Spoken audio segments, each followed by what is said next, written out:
మనం తాడికొండ భవానీ పీఠం శివాలయం ఇది. తాడికొండ నందు 30 సంవత్సరాల నుంచి భవానీ పీఠాన్ని స్థాపించి దాని నుంచి విశేషమైన కార్యక్రమాలు చేయటం అనేది జరుగుతూ ఉంది.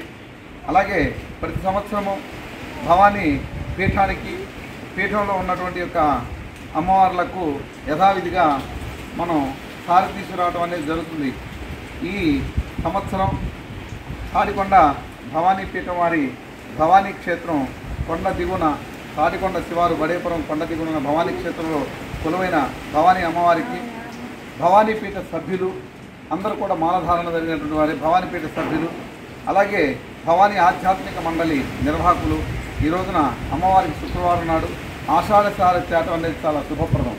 ఆషాఢ మాసంలో సారె అమ్మవారికి సమర్పిస్తే లేమితనం అనేది గృహంలో శారీరకంగాను మానసికంగాను ఆర్థికంగాను సామాజికంగాను ఆధ్యాత్మిక సేవ రాజకీయ వివిధ రంగాలలో లేమితనం అనేది లేకుండా ఉండే మహోన్నత స్థితిని మనకి అమ్మవారికి సారి సమర్పించడం జరుగుతుంది.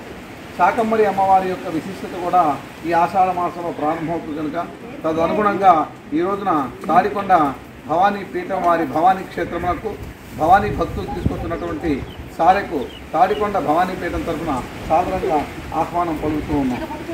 నది కొట్టి బాబు హారతిస్తాడు. నీదే హారతి బాబు, ఇది దిష్టికాయ నువ్వు ఏక హారతి అది కట్టి నువ్వు హారతి ఇచ్చి దిష్టికాయ కొడుతుంది.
భవానీ పీఠం మనసా వాచ కర్మ త్రిగుణశుద్ధిగా ఆనందం వ్యక్తం చేస్తూ సంతోషం వ్యక్తం చేస్తూ సంపూర్ణమైనటువంటి యొక్క ఇచ్చిన సామాగ్రి ముట్టి సంతోషంగా సరిపడ తీసుకొచ్చినందుకు వారందరికీ ఆయుష్ ఆరోగ్య యశస్సు ఖ్యాతి తీసుకు సూపరంగా దీర్ఘసుమంగళంగా ఉండాలని భవానీ పీఠం వాళ్ళని ఆశీర్వదిస్తుంది. జై భగవన్ మహారాజుకు మైసూరులకు భవానీకి అదే విధంగా భవానీ పీఠం ఈ చెప్పిన సారికి ఆనందిస్తూ ఆశీర్వదిస్తుంది. జై దుర్గా భవానీకి.